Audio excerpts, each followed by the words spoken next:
हे दोस्तों नमस्कार। आप सभी का स्वागत है। दोस्तों अगर आप चैनल पे नए हैं तो चैनल को सब्सक्राइब कर लें और बेल आइकन पर प्रेस कर लें। तो स्टार्ट करते हैं पहले प्रश्न के साथ।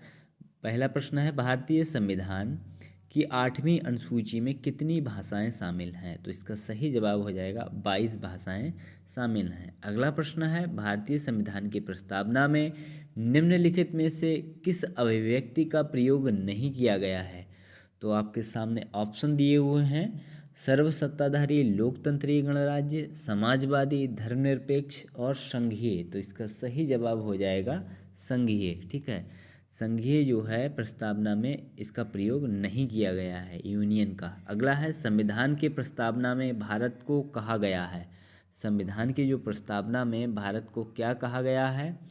तो ऑप्शन दिए हुए हैं, सर्वसत्ताधारी लोकतांत्रिक समाजवादी धर्मनिरपेक्ष गणराज्य, और दूसरा ऑप्शन है समाजवादी लोकतांत्रिक धर्मनिरपेक्ष गणराज्य, लोकतांत्रिक सर्वसत्ताधारी धर्मनिरपेक्ष समाजवादी गणराज्य, और सर्वसत्ताधारी समाजवादी धर्मनिरपेक्ष लोकतांत्रिक गणराज्य। और तो इसमें ऑप्शन जो आपका सही हो जाएगा वह हो जाएगा सर्वसत्ताधारी समाजवादी धर्मनिरपेक्ष लोकतांत्रिक गणराज्य। ठीक है, चौथा ऑप्शन सही हो जाएगा। अगला प्रश्न है, भारतीय संविधान में कितने अनुच्छेद हैं?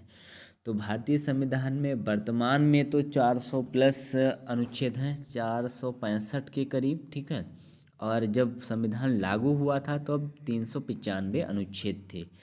अगला है, हमारे संविधान में राज्य के नीति निर्देशक सिद्धांत की अवधारणा कहाँ के संविधान से ली गई है? तो आप सभी को पता होगा, यह आयरलैंड के संविधान से ली गई है। ठीक है, अगला है, दोस्तों अगर आपने अभी तक हमारे चैनल को सब्सक्राइब नहीं किया है तो प्लीज़ चैनल को सब्सक्राइब कर लें और बेल आइकन पर प्रेस कर लें। ठीक है, चैनल का नाम ये है।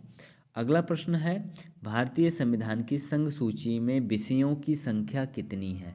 तो विषयों की संख्या पूछी गई है, तो संघ सूची में कितने विषय हैं? तो इसका सही जवाब हो जाएगा 97 विषय हैं। ठीक है, 97 विषय हैं।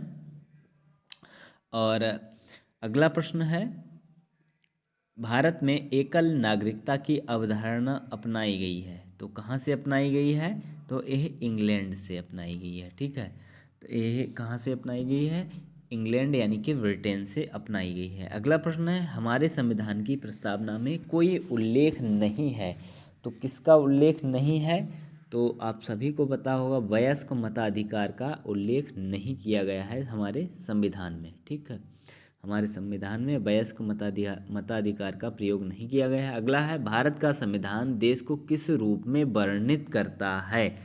तो बहुत ही महत्वपूर्ण प्रश्न है।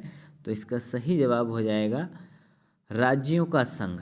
राज्यों के संघ के बारे में यह वर्णित करता है। ठीक है, संविधान के अनुच्छेद में जो है लिखा हुआ है, भारत के प्रभुत्व संपन्न लोकतांत्रिक गणराज्यों का संघ घोषित किया गया है। ठीक है, राज्यों का संघ।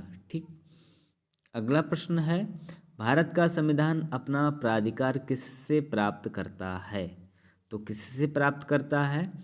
तो इसका सही जवाब हो जाएगा आपका भारत समाज के सभी वर्गों के लोगों के द्वारा प्रतिनिधित्व संविधान सभा। ठीक है, भारत का जो समाज है सभी वर्गों के लोगों के द्वारा प्रतिनिधित्व संविधान सभा। ठीक है, भारत का संविधान अपना प्राधिकार किससे प्राप्त करता है? समाज के सभी वर्ग के लोगों के द्वारा। ठीक है, अगला प्रश्न है, राष्ट्रपति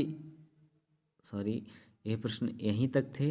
अगर आपने अभी तक हमारे चैनल को सब्सक्राइब नहीं किया है तो प्लीज़ सब्सक्राइब करें, लाइक करें, शेयर करें अपने दोस्तों के साथ। धन्यवाद।